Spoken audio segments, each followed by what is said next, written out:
नमस्कार, मी रिद्धी म्हात्रे. बातमीपत्रामध्ये आपलं सगळ्यांचं स्वागत. आणि बातमीपत्राच्या सुरुवातीलाच बातमी राजकीय वर्तुळामधली आहे. उपमुख्यमंत्री सुनेत्रा पवार यांनी हर्षवर्धन सपकाळ यांना फोन केला असं समजतंय. बारामती पोटनिवडणुकीच्या पार्श्वभूमीवर त्यांनी हा संपर्क साधला. बारामती पोटनिवडणूक बिनविरोध करण्यासाठी सुनेत्रा पवार यांनी विनंती केली अशी माहिती समजतीये. उपमुख्यमंत्री सुनेत्रा पवार यांचा काँग्रेस प्रदेशाध्यक्ष हर्षवर्धन सपकाळ यांना फोन गेलेला आहे.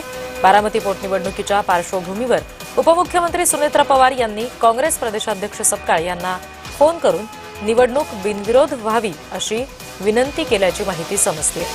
प्रतिनिधी जय पवार आपल्याशी जोडले गेले, त्यांच्याकडून अधिक तपशील घेऊयात. जय. निश्चितच आपण पाहायला गेलं तर रावेर आणि बारामतीमध्ये पोटनिवडणुका या पार पडणार आहेत आणि याच पार्श्वभूमीवरती आपण पाहायला गेलं तर उपमुख्यमंत्री सुनेत्रा पवार यांनी काँग्रेस प्रदेश अध्यक्ष हर्षवर्धन सपकाळ यांना फोन केल्याची माहिती ज्या ते समोर येत आहे.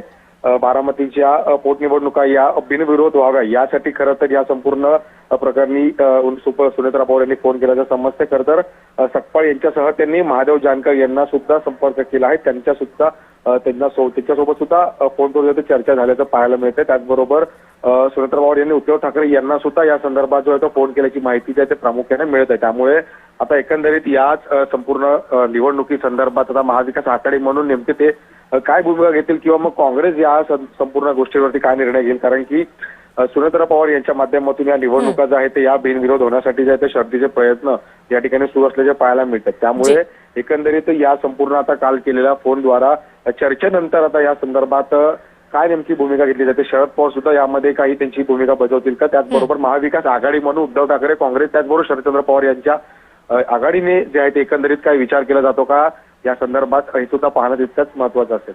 जी, धन्यवाद जय सगळ्या माहितीसाठी.